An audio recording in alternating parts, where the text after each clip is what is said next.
오늘은 출애굽기 19번째 시간으로 하나님 앞에서 겸손과 교만이 무엇인지 한번 생각을 해보도록 하겠습니다. 오늘 여러분 애굽에 내려졌던 10개의 재앙 가운데 8번째 재앙 순서입니다. 8번째 재앙이 뭐였습니까? 메뚜기 재앙이었습니다. 여러분 메뚜기 재앙의 특징적인 한 가지가 있었어요. 그게 뭐냐면은 다른 재앙도 애굽 바로가 마음이 완강하고 완고했지만 오늘 이 메뚜기 재앙에서는 하나님께서 아예 강조를 하셨어요. 2번이나 사용하셔서 애굽 바로의 마음이 어땠다는 거예요? 완고하고 완강했다라는 것입니다. 애굽 바로가 7개의 재앙을 이미 당했는데도 불구하고 아직도 정신 차리지 못하고 헤매고 있다는 것이 애굽에 내리는 재앙은 몇 가지 패턴이 있어요. 우리가 그걸 한번 좀 잘 생각해 볼 필요가 있죠. 재앙이 있기 전에 하나님께서 먼저 예고를 하셨어요. 이런 재앙이 있을 것이다. 예고를 하셨어요. 여러분 꼭 기억하시기 바랍니다. 아까 전에 설교 시작하기 전에 예배 시간에 선포되어지는 그 말씀은 하나의 말씀을 선포하지만 듣는 사람들마다 달리 은혜를 받는다고 그랬어요. 여러분 하나님의 말씀을 목사가 선포할 때는 그 요소 가운데는 경고의 메시지도 있는 거예요. 여러분 하나님의 말씀을 선포할 때는 그 말씀 선포 안에는 경고의 요소도 있는 줄로 믿습니다. 여러분 그래서 재앙이 있기 전에 하나님께서 먼저 애굽 바로에게 예고를 하시지 않습니까? 어떤 재앙이 있을 것이라고. 그러면 여러분 애굽 바로가 반드시 뭘 걸어와요? 협상을 하려고 그래요. 딜을 하려고 그래요. 여러분 사람과 사람 사이에는 협상이 가능합니다. 그러나 피조물인 인간을 만드신 창조주인 하나님과 딜할 수 있습니까? 없습니까? 협상할 수 있어요? 없어요? 하나님이 하라 하시면 하는 거예요. 가라 하시면 가고 멈추라 하시면 멈추는 거지. 여러분 존재가 다른데 어떻게 하나님하고 협상을 하려고 그럽니까? 어떻게 딜을 하려고 합니까? 애굽 바로는 협상을 걸어오는 거예요. 그러다가 여러분 재앙이 임하지 않습니까? 세 번째 재앙부터는 여러분 이스라엘 백성들은 그 재앙을 당하지 않았다고 그랬습니다. 그러면 여러분 이것이 무슨 뜻인지를 알아먹어야 하는데 당장에 여러분 재앙을 모면하기 위해서 애굽 바로가 항복을 선언하죠. 나 졌습니다. 이스라엘 백성들 나가라고 하지만 그 말을 하고 난 다음에 재앙이 그치면 금방 마음이 어떻게 돼요? 변심을 하게 되죠. 금방 마음이 달라지게 됩니다. 그래서 또 다른 재앙을 당하게 되는 것입니다. 너무 앞서 나갔어요. 여기까지. 너무 앞서갔어.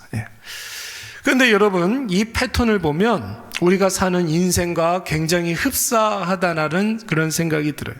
여러분 사실 하나님 우리에게 약속하시는 말씀이 있죠. 우리에게 계속해서 말씀을 주는데 그 말씀에는 축복의 말씀도 있고 앞으로 있을 재앙의 말씀도 있습니다. 여러분 축복의 말씀이든 재앙에 예고하는 그런 경고의 말씀이든 하나님의 말씀 듣고 스스로를 경책하고 하나님 앞에 겸손하면 여러분 그 말씀에서 약속하신 놀라운 복락이 우리에게 임하게 돼요. 만약에 그 말씀에 우리가 경고의 말씀의 은혜를 받아서 나 스스로를 경책하고 나 자신을 책찍질하여서 하나님 앞에 납작 엎드려 겸손하면 여러분 그에 상응하는 복락도 우리에게 주어지게 됩니다. 여러분 그 일을 통해서 우리가 생각지 못했던 복락을 얻게 되는 것이죠. 그러면 여러분 말씀으로 인하여서 우리가 충분히 기뻐하고 감사할 수가 있는 거예요. 여러분 대부분의 경우 하나님의 말씀이 그런데 잘 들리지 않는 경우가 있어요. 들려도 무시하고. 그래서 여러분 선포되는 말씀과 상관없이 자기 생각대로 세상의 방식대로 사는 그런 경우가 굉장히 많이 있습니다. 그래서 여러분 어느 날 예상치 못한 일들을 만나게 되면 여러분 사람들은 그제서야 비로소 예배 좀 드려볼까 하면서 예배로 나오고 기도 좀 해야겠다 하고 기도하는 그런 좀 이렇게 척도 좀 하고 하나님의 은혜를 구하기도 하고 그러죠. 그래서 여러분 하나님이 긍휼을 베풀어 주시면 여러분 또 어떻게 됩니까? 금방 또 마음이 달라져서 도로 똑같아지는 애굽 바로의 그런 모습을 우리가 날마다 반복하고 있다라는 거예요.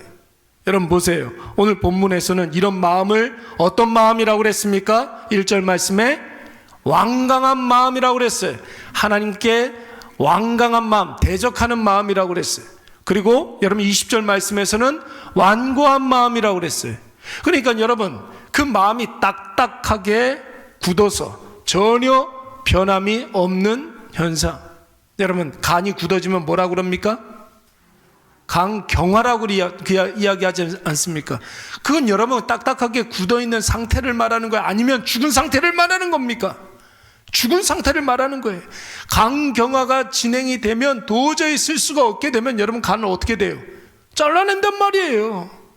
잘라낸다고요. 그 굳어있는 마음이 살아있는 간에, 굳어있는 간이 살아있는 간에 영향을 미칠까봐 잘라낸단 말이죠. 죽었기 때문에 잘라내는 거예요. 생명력이 없어서 마치 죽은 자와도 같은 그런 마음을 여러분 우리는 뭐라 그래요? 완강하다, 완고하다, 완악하다, 그렇게 이야기하는 것입니다. 이것을 여러분 좀 신학적으로 표현을 하면 영적인 무감각, 이렇게 이야기를 해요. 자기 집착, 진리에 대한 항거, 뭐 이렇게 이야기를 하죠. 여러분 이런 자들에게 하나님은 유기라는 과정을 거쳐서, 유기가 뭐예요? 가만히 냅두는 거예요. 죽든지 말든지 상관을 안 하는 거예요. 뭐가 필요하든지 말든지 그거 전혀 생각을 안 하고 있는 거예요. 여러분 자녀가 이제 부모가 자녀를 이렇게 보고 있으면 아무리 화가 나도 이렇게 보고 있으면 마음이 여러분 어떻게 됩니까? 애틋한 마음이 들고 불쌍히 여기는 그런 마음이 들지 않습니까? 화가 막 나가지고 내가 다시는 너한테 용돈을 줘놔봐라 막 이래도 아이가 좀 없어 보이고 힘들어 보이고 그러면은 자기도 모르게 그렇게 은혜를 베풀게 되잖아요. 여러분 하나님께서 우리에게 유기하셨다라는 것은 우리에게 완전히 방향을 이렇게 등지고 있다는 것을 말하는 거예요. 보지도 않는다는 것을 의미하는 거예요.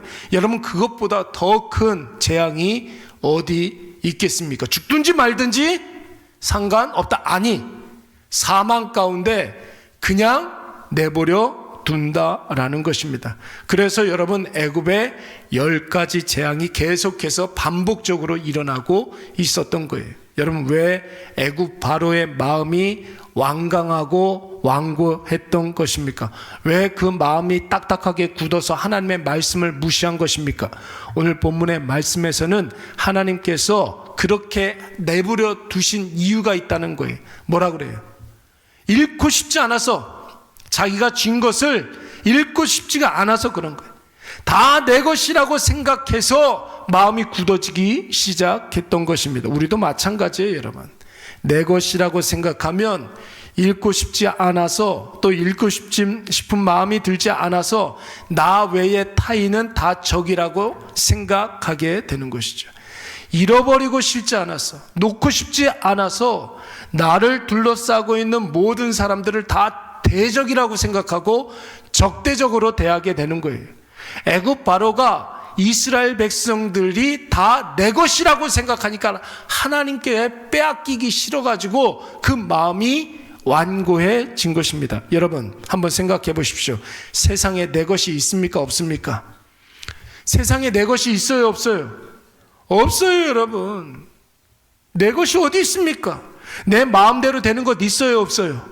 내 마음이 내 마음대로 되지 않는데, 여러분 내 마음대로 되는 것이 이 세상에 어디 있겠습니까? 내가 통솔하고 내가 다스리고 내가 조종하는 것 한번 생각해 보십시오. 하나라도 있는지.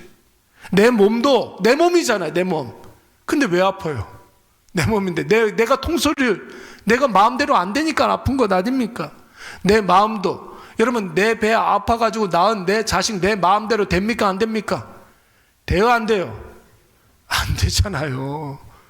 예? 내 마음대로 안 되잖아요. 자녀가 내 마음대로 되는 것 한 가지만 밖에 없죠. 뭐예요? 이름 석자 짓는 거. 이름 석자 짓는 것밖에는 여러분 우리가 마음대로 할 수 있는 게 아무것도 없어요. 여러분 이 세상에는 내 마음대로 되는 게 없어요. 내 것이 있다는 거예요, 없다는 거예요?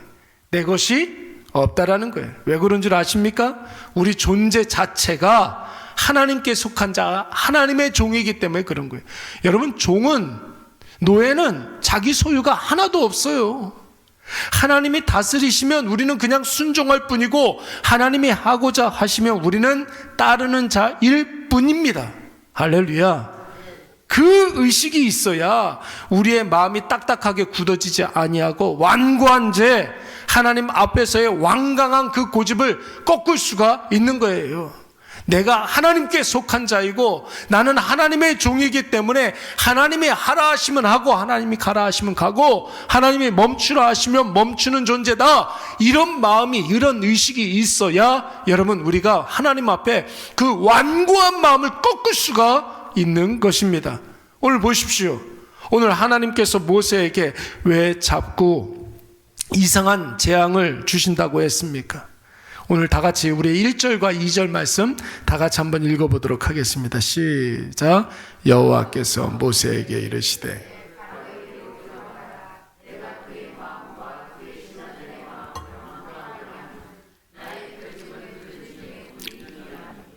내게 애굽에서 행한 일들 곧 내가 그들 가운데서 행한 표징을 내 아들과 내 자손의 귀에 전하기 위함이라.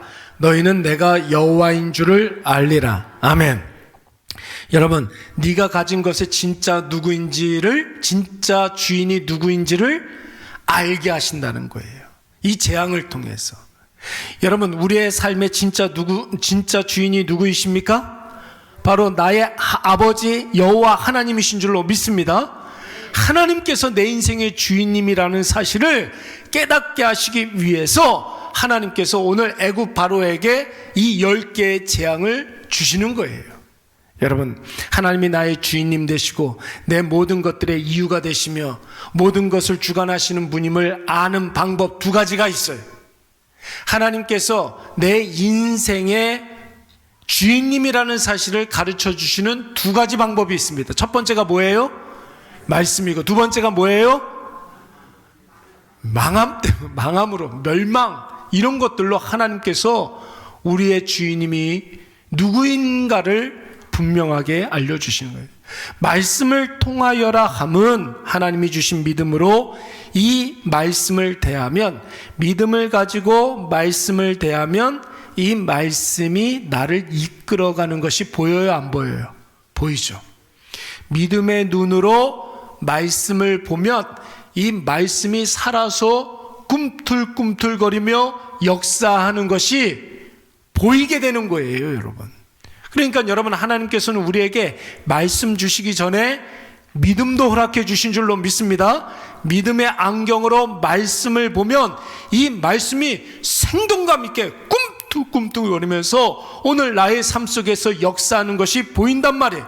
그래서 말씀이 가면 나도 따라가게 되는 것이죠. 믿음의 눈으로 살아가는 사람들은, 여러분, 그 길에서 말씀을 따라가다 보면 그 길에서 하나님이 어떤 분이신지를 우리가 깨닫게 될 줄로 믿습니다. 누가 가르쳐주지 않아도 말씀 따라가다 보면 하나님께서 나에게 어떤 분이신지를 깨닫게 되고, 또 하나님이 부어주시는 은혜가 여러분 발견이 됩니까? 안 됩니까? 그 은혜가 느껴지게 되는 거예요. 그래서 말씀 따라가다 보면 은혜를 발견하게 되고, 은혜를 발견하다 보면 마음의 기쁨이 넘치는 거죠. 행복하게 되는 것이죠. 그리고 감사가 넘쳐나게 되는 것이에요. 그리고 더 가다 보면 말씀이 주는 약속한 복락도 우리가 누리게 될 줄로 믿습니다. 말씀은 우리에게 복 주시마 약속한 거예요. 그 말씀이 약속한 그 복을 우리가 누리게 되는 줄로 믿습니다. 그런데 여러분, 쫄딱 망하는 일들을 통해서도 우리가 하나님이 어떤 분이신지를 알 수가 있습니다. 딱 한 가지가 없기 때문에 그래요. 하나님께서 말씀 주시기 전에 우리에게 뭘 주셨다고 그랬습니까? 믿음 주셨다고 그랬잖아요. 여러분, 이 사람에게는 믿음이 없기 때문에 하나님 앞에 내가 누구인지를 모르는 거예요. 하나님이 아무리 역사를 하셔도, 하나님께서 말씀을 아무리 퍼부어 주신다 할지라도 그것을 볼 수 있는 눈이 없기 때문에 하나님이 나에게 어떤 분이신지를 모르는 거죠. 하나님의 진면목을 우리가 모르는 거죠. 내가 또 하나님 앞에서 어떤 존재인지를 모르는 거예요. 그러니까 당연히 하나님도 모르고 내가 누구인지도 모르니까 오늘 내가 무엇을 해야 하는지도 모르게 되는 것이죠. 나중에 여러분 쫄딱 망하고 완전히 파산한 후에 그제서야 비로소 하나님이 하셨구나 이걸 깨닫게 되는데, 여러분 그때는 늦었다라는 거예요. 그때는 늦었다라는 거예요. 메뚜기 재앙을 한번 보십시오. 왜 하나님이 메뚜기 재앙을 애굽 바로에게 주셨습니까? 바로 직전 재앙이었던 우박 재앙으로 인해서 모든 것들이 다 피폐해졌는데, 이번에는 메뚜기 재앙으로 우박 재앙 때 살아남은 작물들을 다 먹어버리게 하시는 거예요. 완전히 싹 다 없애버림으로 말미암아 이 일이 누가 하시는 일인지를 깨닫게 하시고자 하는 거예요. 그러니까 이스라엘 백성들에게는 말씀을 통해서 하나님이 누구신지를 알게 하시는 거고, 애굽 바로에게는 무엇을 통해서 쫄딱 망하게 함으로 말미암아 하나님을 알게 하시는 거예요. 여러분 우리는 무엇을 통해서 하나님을 알아야 되겠습니까? 말씀을 통해서 우리는 하나님을 알아야 되는 거잖아요. 쫄딱 망하고 나서 하나님이 하셨구나 이러면 아무 소용이 없는 거예요. 여러분 그때는 늦은 거예요. 늦은 거예요. 오늘 애굽 바로는 우박으로 인하여서 모든 작물들이 다 피폐해졌는데 그나마 남은 거 있을 거 아닙니까? 그나마 남은 거를 여러분 메뚜기와 황충을 통해 가지고 완전히 다 쓸어버리고 이 일을 하나님이 하셨다. 이스라엘 백성들의 진짜 주인이 누구인지를 알게 하시고자 하시는 것입니다. 우리 출애굽기 10장 15절 말씀 우리 다 같이 한번 읽어보겠습니다. 시작. 메뚜기가 온 땅을 덮어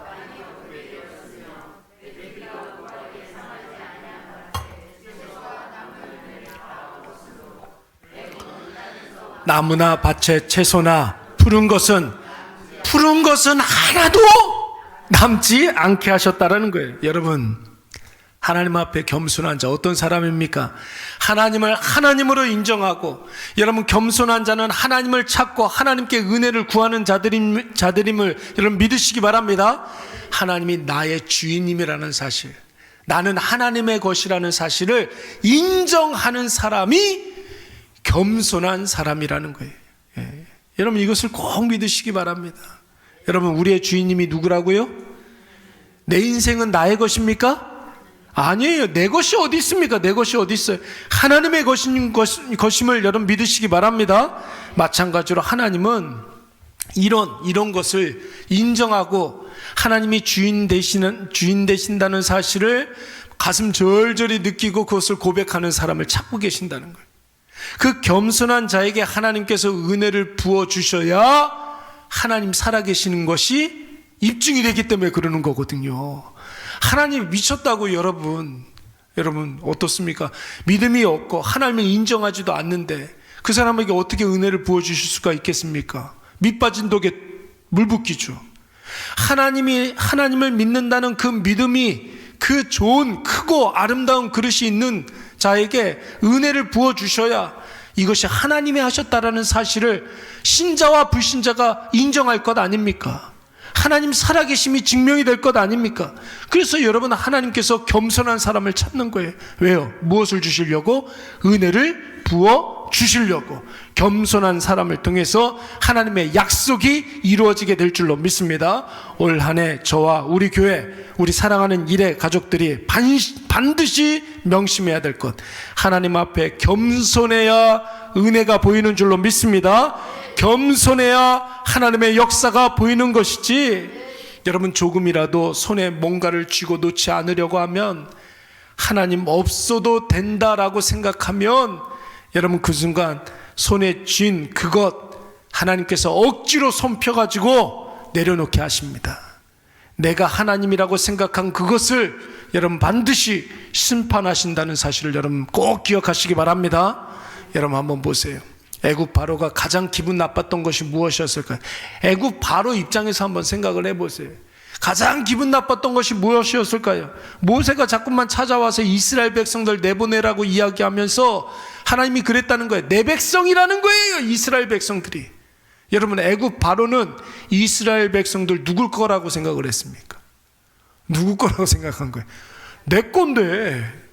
아니 애굽의 노예인데, 애굽의 모든 것들이 다 왕의 것인데, 이스라엘도 내 건데, 내 마음대로 할 건데, 하나님이 자꾸만 와가지고 이스라엘은 자기 거라고 이야기하니까 기분이 나빠요, 좋아요? 나쁘겠죠, 여러분. 애굽 바로는 이스라엘 백성들 내 소유라고 생각해서 그것을 하나님한테 빼앗기기 싫어서 하나님을 지금 대적하는 거예요. 그래서 완고하다, 완악하다, 완강하다 이런 표현을 쓰고 있는 것이죠. 여러분, 이것이 바로 교만이 아니고 뭐가 교만이겠습니까? 그러니까 하나님이 네 거 아니야, 내 거야, 내가 주인이야, 이걸 가르쳐 주시는 거예요. 재앙을 그래서 주시는 거예요. 그런데 여러분, 교만한 자의 특징이 무엇입니까? 주변 사람들은 다 아는데 누구만 몰라요? 내가 교만한 거 주변 사람들은 다 알고 하나님도 알고 다 아는데 누구만 모른다고요? 자기만 몰라요. 여러분, 6절 말씀을 봐요. 애굽 집들부터, 애굽 바로의 집들로부터 메뚜기가 가득해서, 누구 집들로부터? 네 집, 그러니까 애굽 바로의 집들로부터 시작해서 바로 왕의 신하의 집들에 가득해지고 그 다음에 일반 백성들의 집에 가득해진다고 이야기를 했어요. 누구 집부터? 애굽 바로부터. 그러니까 여러분, 누구의 완악함 때문에 지금 이 재앙이 임하게 되는 것입니까? 애굽 바로의 재앙부터. 애굽 바로가 교만했기 때문에 이 재앙이 임하는 거란 말이에요. 그런데 여러분, 이것이 하나님의 진노와 심판이라는 사실을 애굽 백성들과 바로의 신앙들은 다 알았어요. 그런데도 애굽 바로만 혼자 그것을 모르니까 여러분, 신하가 왕 앞에 이때 당시만 하더라도 왕이 부르지 않았는데 앞서 나아가가지고 여러분, 자기의 이야기를 이야기할 수가 있습니까? 없습니까? 자기 의견을 이야기할 수가 없어요. 왕이 불러야지만 너 한번 이야기 한번 해봐라, 그럴 때만 이야기하는 거지. 신하가 먼저 가가지고 바로한테 여러분, 왕이시여 왜 혼자만 모르십니까? 이렇게 이야기할 수가 없단 말이에요.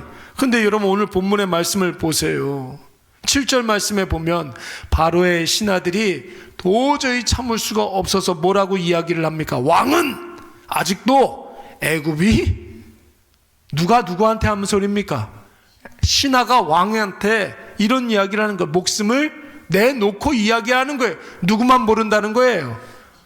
왕만 모른다는 거예요. 당신의 교만 때문에 그렇다는 겁니다. 여러분, 언제나 교회도 다 마찬가지 아닙니까? 교회에서 도는 소문은 제일 늦게 누가 알아요? 마지막에 아는 사람이 누가 아는 사람? 담임 목사가 제일 늦게 알더라고 보니까. 담임 목사만 모르더라고요, 여러분. 그러니까 여러분, 자주 이야기를 해주셔야 돼요. 그렇습니다. 담임 목사가 잘못하면 다른 사람들은 다 아는데 자기만 몰라요. 담임 목사만 몰라요. 그런 경우가 굉장히 많아요. 여러분, 끄떡끄떡 좀 해봐요. 이렇게 그런 경우 있어요, 없어요? 있어요, 없어요? 아, 우리 교회는 없군요. 그렇더라고요, 여러분. 바로 왕만 모르잖아요.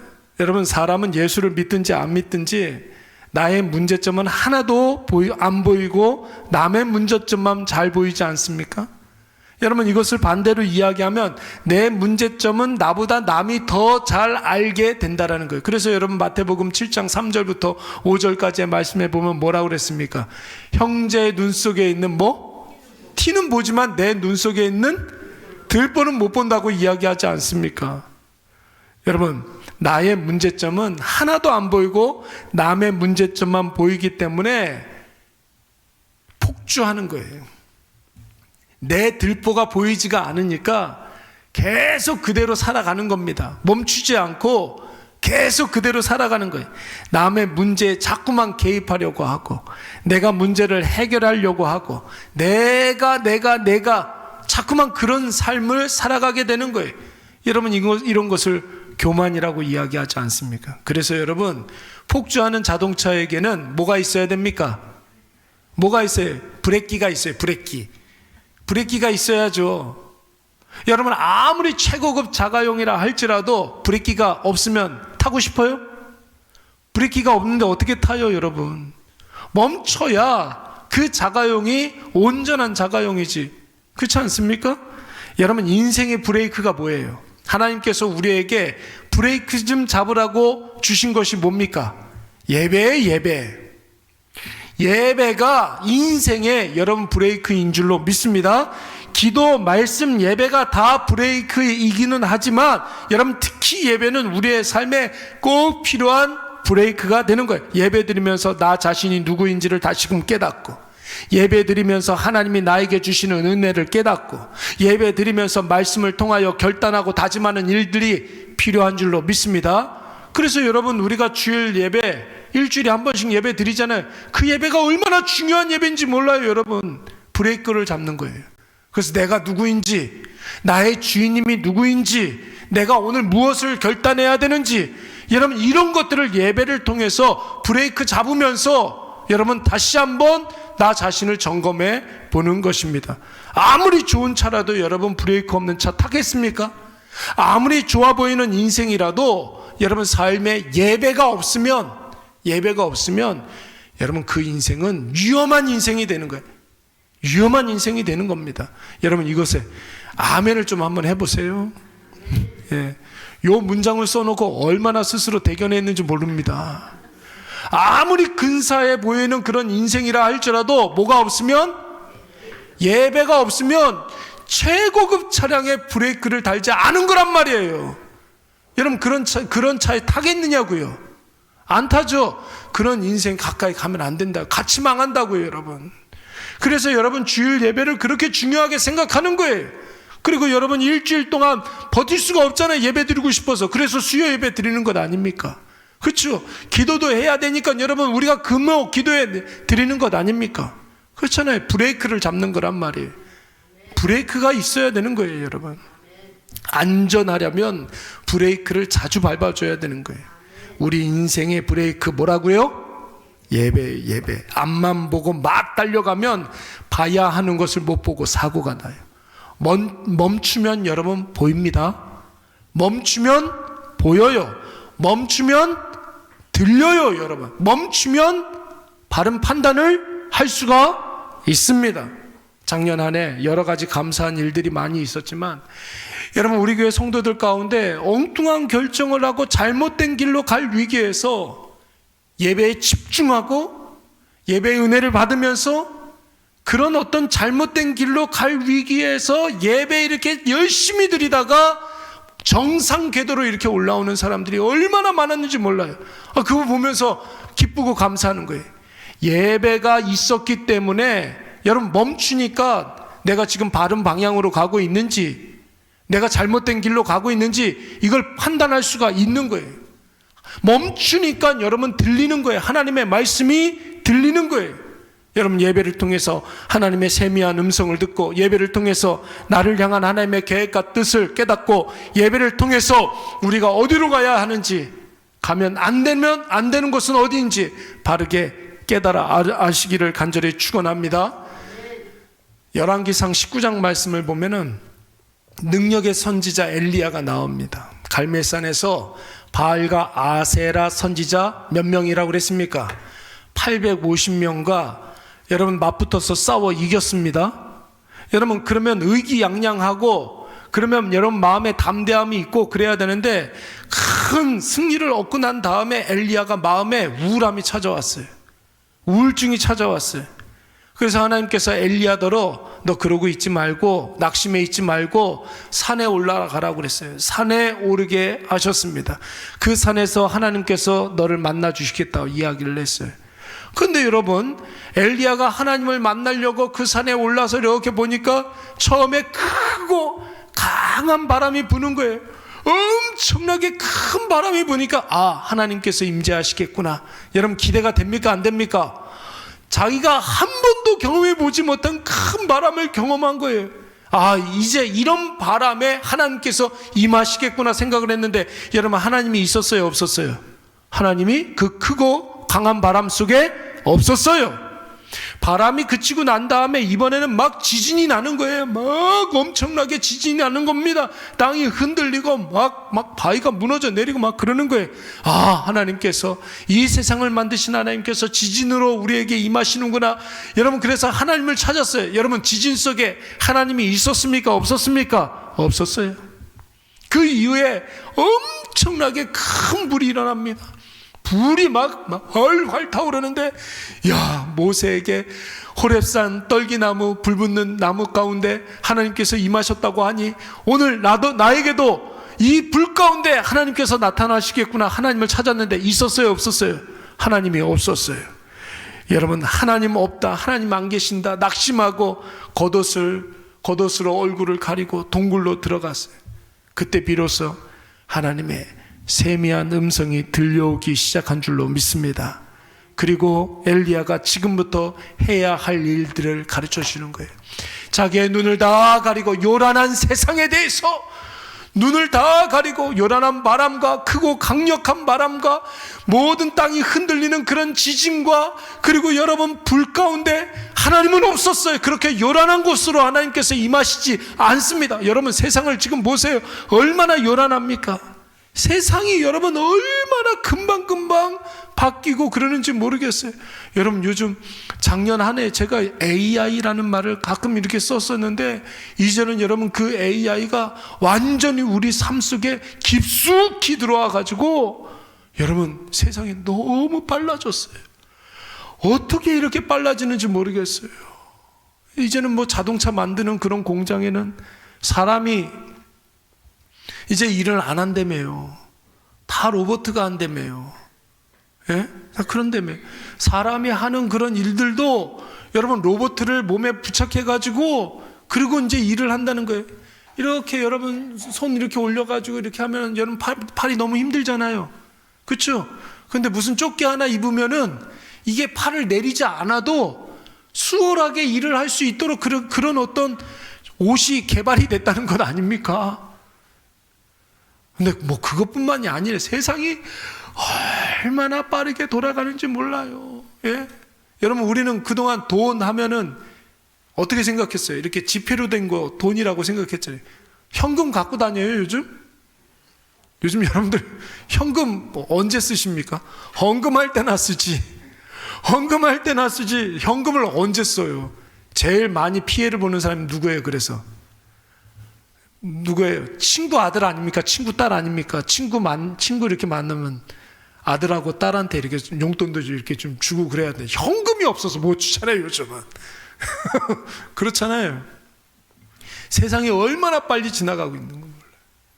크고 강력한 바람이 우리의 세상 가운데 지진이 여러분 엄청난, 여러분 그러나 하나님께서는 그런 난리통에 계시지 않습니다. 하나님께서 우리가 우리의 눈을 가리고 하나님 아버지 앞에 나아가 예배 드릴 때 우리에게 세미한 음성을 들려주시는 줄로 믿습니다. 그렇다면 여러분 우리가 한 가지 결론을 내릴 수 있지 않겠습니까? 교만과 겸손 무엇으로 구분할 수 있습니까? 교만과 겸손 무엇으로 구분할 수 있습니까? 예배가 있느냐 없느냐. 예배가 있느냐 없느냐, 그것으로 하나님 앞에 교만하냐 아니면 겸손하냐, 이것이 판단되는 것입니다. 오늘 우리가 메뚜기 재앙을 앞둔 그 바로의 마음의 상태를 생각해 보았습니다. 그의 마음이 완고했다. 그의 마음이 하나님 앞에 완강했다. 한마디로 말해서 교만했다라는 것이 이스라엘 백성들이 다 내 것이라고 생각했고 모든 상황을 내가 통제한다라고 생각을 했습니다. 거기에서부터 여러분 모든 재앙이 시작되는 것입니다. 재앙의 이유와 원인, 그리고 그 끝에 일어날 모든 일들, 여러분 다른 사람들은 다 아는데 자기만 모르는 거예요. 교만한 사람, 그 사람만 모르고 있는 거예요. 왜 그래요? 욕심이 막 달려가는데 여러분 그 욕심을 제어할 수 있는 것이 브레이크가 없어서 그러는 거예요. 브레이크가 없어서 나도 모르게 내 마음이 그 욕심을 막 따라가기 때문에 브레이크를 잡지 않으니까 여러분 그 마음이 교만으로 달려가게 되는 것이. 여러분 일단 전속력으로 뛰어보십시오. 봐야 할 것을 못 봐요. 들어야 할 것을 못 듣습니다. 그래서 여러분 우리의 인생 가운데 브레이크를 여러분 자주 밟아주시기 바랍니다. 자주 밟아야 돼요. 그게 뭐라고요? 예배예요. 예배. 올 한 해 우리에게 주어진 예배가 있습니다. 예배 드리면 봐야 할 것이 보이고 들어야 할 것이 보이게 되죠. 그러니까 여러분 오판하지 않게 되고 실수하지 않게 되는 것입니다. 오늘 이것을 꼭 기억하셔서 모든 교만을 다 버리고 예배 드리면서 하나님 앞에 겸손함으로 나아가 하나님 우리에게 부어주시는 은혜를 기쁨으로 누리고 하나님 우리를 통해 하시는 일들을 목도하시는 우리 모두가 되시기를 간절히 축원합니다. 아멘.